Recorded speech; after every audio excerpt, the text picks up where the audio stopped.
Hi, my name is Kat. I am 32 years old. Imagine giving your all to someone for years, only to wake up one morning and realize the man you built your entire life with is packing his bags for someone half your age. That's exactly what happened to me. My husband, my so-called soulmate, looked me in the eye, told me I wasn't exciting anymore, and left me for a 22-year-old. I thought my world had ended. I cried in the shower so my kids wouldn't hear. I questioned everything. Was I not pretty enough? Did the years I sacrificed for his career mean nothing? And while he paraded his shiny new girlfriend around town, I was left with the bills, the debt, and a broken heart. But here's the part he didn't see coming. Karma doesn't wear a watch, but it always arrives on time. What happened to him later will make your jaw drop. So stick with me, because this isn't just a story about heartbreak. It's about betrayal, survival, and the sweetest revenge life could ever serve. Before we get into the story, please don't forget to like and subscribe our channel. The day he left is carved in my memory like a scar. He didn't flinch when he said, "I need someone who makes me feel alive again." Those words sliced through me. I stood there in the kitchen, clutching the coffee mug that suddenly felt too heavy in my trembling hand. The man I had built a life with, sacrificed for, and loved through thick and thin was gone in a single sentence. As he wheeled his suitcase out the door, my heart screamed silently. All I could think was, what did I do wrong? Years of devotion suddenly seemed meaningless. And the worst part? His new girlfriend was barely older than our daughter. The silence after he left was deafening. I wandered through the house, touching the couch we picked together, the pictures of vacations where I thought we were happy. Everything felt like a cruel joke. I had been reduced to nothing more than a discarded chapter in his story. That night, I cried in the shower so my kids wouldn't hear. The tears mingled with the water as I asked myself over and over, am I not enough? I felt invisible, like all those years of holding the family together didn't matter. News spread fast in our small town. People whispered behind my back. I saw the looks at the grocery store, the pitying smiles that cut deeper than words. And when I spotted him at the cafe with her bright laughter ringing out like nails on a chalkboard, I felt like the whole world was laughing at me too. I tried to hold my head high, but the humiliation burned. Every day was a battle between wanting to crawl into bed and never get up and forcing myself to live because my kids still needed me. As if heartbreak wasn't enough, I discovered the mountain of bills he left me with. Credit card debt in my name, overdue utilities, and a mortgage payment looming over my head. He didn't just abandon me, he left me drowning. I worked late shifts, barely sleeping, just trying to keep the lights on. Exhaustion became my constant companion. But every time I thought of giving up, I remembered if I fell apart, my kids would too. Friends and family called, but their voices dripped with pity. You'll find someone better, or at least you're free now. None of it helped. It felt like everyone was minimizing the devastation I was living through. The only person who didn't pity me was my sister, Maria. She looked me in the eye and said, "He's not the end of your story. He's just the trash that took itself out." It was the first time I laughed in weeks. Scrolling through social media was torture. There he was, smiling, traveling, flaunting his new girlfriend. Every picture was a knife twist. He looked younger, freer, like he had been reborn without me. But then I noticed something. Behind the smiles, there was something forced. His eyes didn't shine the way they used to. It was a small detail, but I clung to it. Maybe, just maybe, life would catch up to him. One night, I stood in front of the mirror and barely recognized the woman staring back. Sunken eyes, tired skin, and slumped shoulders. That wasn't me. That was the version of me that he had left behind. So I started small. A walk after dinner. A new haircut. Even signing up for a night class I'd always dreamed about. For the first time in years, I was doing something for me, not for him, not for anyone else. A friend texted me out of the blue, "Did you hear? He lost his job." My heart skipped. The man who once strutted around bragging about his promotions was suddenly unemployed. The irony wasn't lost on me. He had left me for a better life, only for life to start crumbling around him. I didn't gloat, at least not out loud, but inside a tiny spark lit up. Maybe, just maybe, life would catch up to him. At first, his new girlfriend was everywhere, always smiling, always showing off their perfect love. But soon, whispers started circulating. She was spotted with other guys. Her Instagram captions shifted from love poems to vague quotes about betrayal.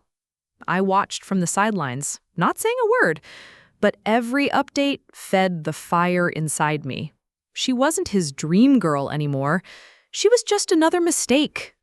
While his life was unraveling, I kept stacking bricks on my own.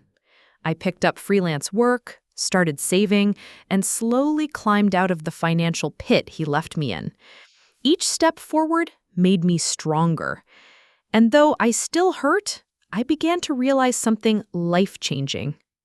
I didn't need him. I never did. He needed me. And one day, he'd come to see that too. I wasn't ready to see him, but life has a cruel sense of humor. At the pharmacy, I turned the corner, and there he was, standing in line with her. He looked thinner, stressed, and his smile didn't reach his eyes. She, on the other hand, scrolled on her phone, barely acknowledging him. For a moment, I realized something shocking. He looked lonelier standing next to her than I did, standing alone. 2 weeks later, my phone buzzed. His name lit up the screen. My stomach dropped. Against my better judgment, I answered. His voice was shaky, unfamiliar. I'm in a tough spot. Can we talk? Every nerve in me screamed, "Don't do it!" But curiosity won. I agreed to meet him at a coffee shop. I wanted to see what desperation looked like on the man who once left me in ruins. When I walked in, I barely recognized him. His suit was wrinkled, his hair unkempt, his confident posture replaced by slouched shoulders. He looked like a man who had lost more than just a job. He tried to smile, but his lips trembled. He admitted, his eyes darting to the floor. "She left me. I don't know what to do." For a split second, I almost pitied him. Almost. I listened quietly, sipping my coffee, my face neutral. Inside, I was screaming, "This is karma. This is justice." The same man who told me I wasn't enough was now sitting across from me, shattered by the very life he chose. But instead of rubbing salt in his wounds, I did something better. I smiled politely and said, "You'll figure it out. You always do." Then I stood up and left him sitting there. That exit, it was my silent victory. Walking out of that cafe felt like shedding years of pain. I realized I didn't need revenge.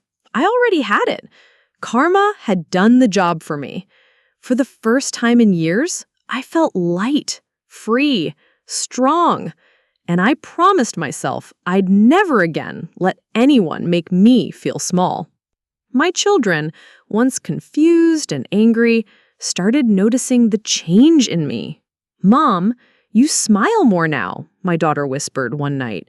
It broke me in the best way. They also saw the change in him. When he tried visiting, his words were clumsy, his presence awkward. They weren't fooled.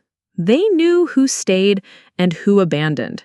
Word got around that he was broke, living in a small apartment, struggling to pay his bills. The same man who flaunted vacations and dinners with his new love was now begging friends for help. And the whispers that once followed me, they stopped. Instead, people started whispering about him.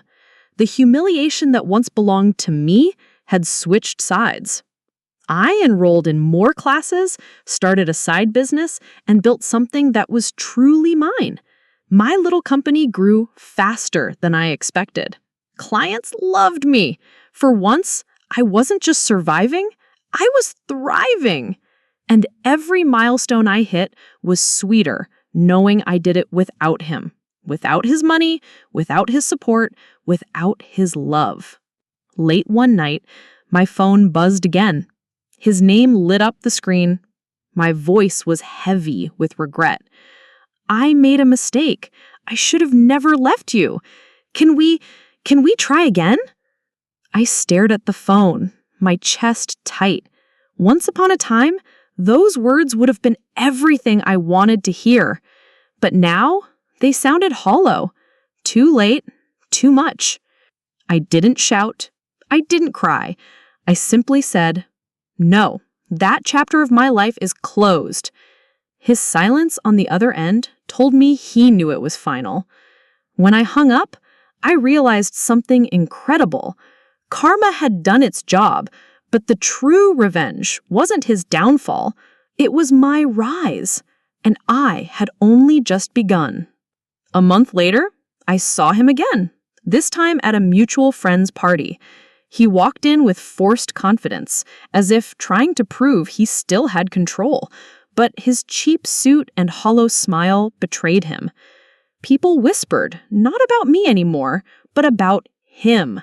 That's the guy who left his wife for a younger woman only to get dumped himself? He pretended not to hear, but the red creeping up his neck told the truth. Meanwhile, something unexpected happened. I met Daniel, a kind, steady man who treated me with respect. He didn't care about my scars or my past. He cared about me. At first, I resisted. I was terrified of falling into another trap. But Daniel's patience, his calm presence, started breaking down the walls I had built. When my ex spotted me with Daniel for the first time, his face twisted into something I hadn't seen before: jealousy. He tried to play it cool, but his clenched jaw and narrowed eyes gave him away. For years, he was the one with the upper hand. Now, the roles were reversed. I had someone real, and he had nothing but regrets. Word spread that he had been kicked out of yet another job.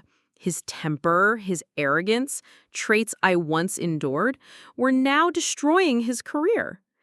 And then it happened. He had a meltdown in public, shouting at an old friend who refused to lend him money.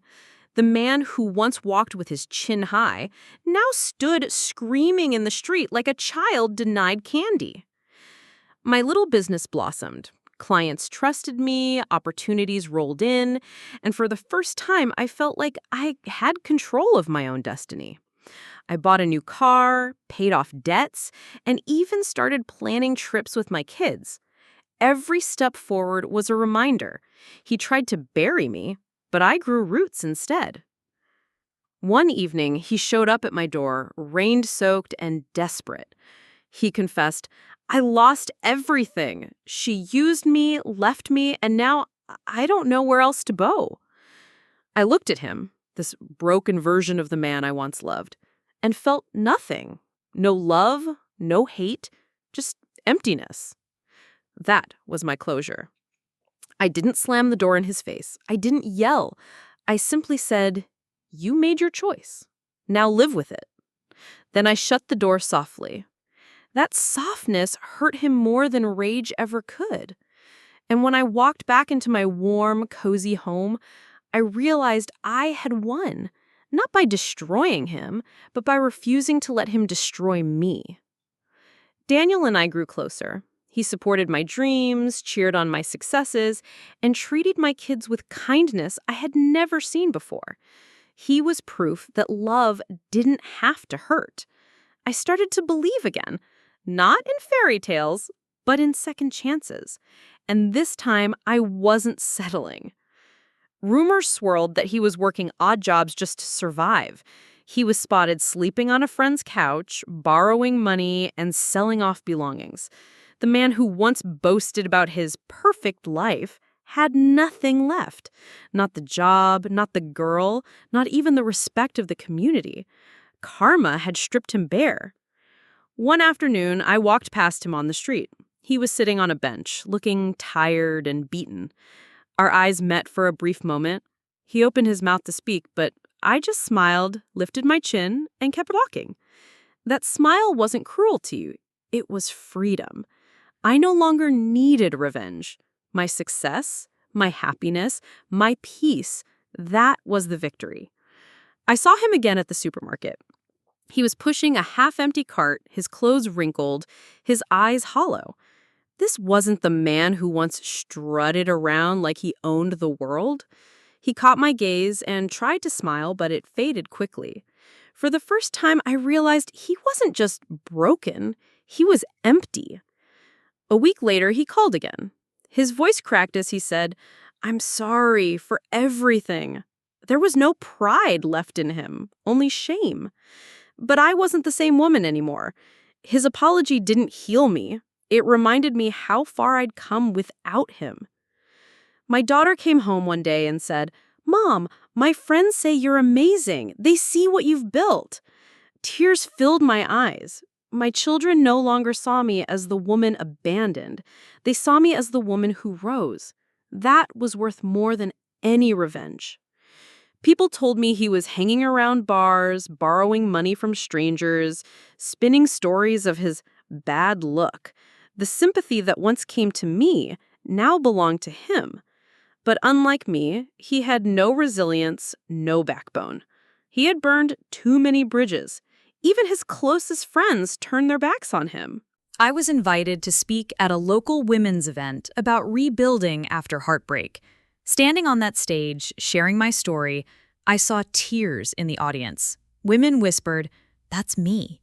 That's my life." In that moment, I realized my pain had a purpose. My voice could be someone else's survival guide. After the event, I saw him lingering outside. His eyes followed me as people congratulated me. He looked like an outsider to a world he no longer belonged to. "Proud of yourself," he muttered when I passed by. I stopped, looked him in the eye, and said, "Yes, very." Then I walked on. Months later, he reached out again. "Let's have dinner, just to talk." Maybe he hoped I'd pity him. Maybe he thought I still carried love for him. I didn't even hesitate. "No," I replied. Not cruelly, not angrily, just firmly. That was the kind of answer he never expected from me. My business turned 1 year old, and I threw a small celebration with friends, family, and Daniel. Laughter filled the room, music played, and for once I felt complete. Across town, he sat alone in a dim bar. I didn't need to see it, I just knew. Life had split us into two paths, one of growth, one of ruin. At another gathering months later, he stood in front of old acquaintances and blurted, "Leaving her was the biggest mistake of my life." His voice cracked, his face red. No one comforted him. People just shifted uncomfortably, whispering. Once, his words had power. Now they only brought silence. I sat on my porch one evening, watching the sunset, Daniel's hand warm in mine. I thought about the past. Not with anger, not with sorrow, but with peace. He had left me for someone younger, but in the end, I gained something timeless. Strength, freedom, and a love that was real. Karma had finished its work. One rainy evening, there was a knock on my door. I opened it and found him, soaked, shivering, and holding a plastic bag with all his belongings. "Please," he whispered, "I have nowhere else to go." Once, those words would have shattered me. Now they only confirmed what I already knew. His choices had led him here. I looked him in the eye and said, "You left this home the day you chose her. That door closed a long time ago." His lips trembled, but I didn't waver. I wasn't cruel. I was honest. And the truth cut deeper than any insult ever could. The same community that once pitied me now admired me. I had rebuilt my life brick by brick, while he became the cautionary tale whispered over coffee. "Don't be like him," people said. "Don't throw away gold chasing glitter." He had become the warning. I had become the example. My son announced one day, "Mom, I want to be strong like you when I grow up." My daughter nodded, and kind too. In that moment, I realized my greatest revenge wasn't his downfall. It was raising children who saw strength, dignity, and resilience in their mother. He tried one last time. A message arrived. "Can we start over? I'll change, I swear." My hands didn't even hesitate as I typed my reply. "No, you broke what we had and I built something better." Hitting send felt like closing a heavy book that had weighed me down for years. My business expanded into a second location. I hired women who had stories like mine, abandoned, underestimated, forgotten, and gave them opportunities to rise. Every paycheck I handed out felt like a victory, not just for me, but for every woman told she wasn't enough. I heard through the grapevine that he was washing dishes at a diner, not because he wanted to, but because it was the only place that would hire him. The man who once mocked me for not being ambitious enough now scrubbed plates for minimum wage. Karma doesn't whisper, it roars. Daniel asked me to marry him under a sky full of stars. For a moment, fear gripped me, fear of repeating history. But then I looked into his steady eyes and I knew. This wasn't desperation. This wasn't an illusion. This was love built on respect, patience, and truth. I said yes. On my wedding day, as I stood glowing in my dress, someone whispered, "He's outside." My ex had shown up, standing at a distance, watching. But instead of sadness, I felt gratitude. He was the ghost of my past. Daniel was the promise of my future. I turned away, and for the last time, I walked forward without looking back. Years later, I sit on my porch, watching my children laugh, Daniel's arm wrapped around me. My life is peaceful, whole, and full of love. He left me for someone younger. But in the end, karma gave me something far greater than revenge.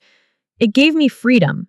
And that, more than anything, was the sweetest justice. To give you more stories like these, please like and subscribe to our channel. Have a good day.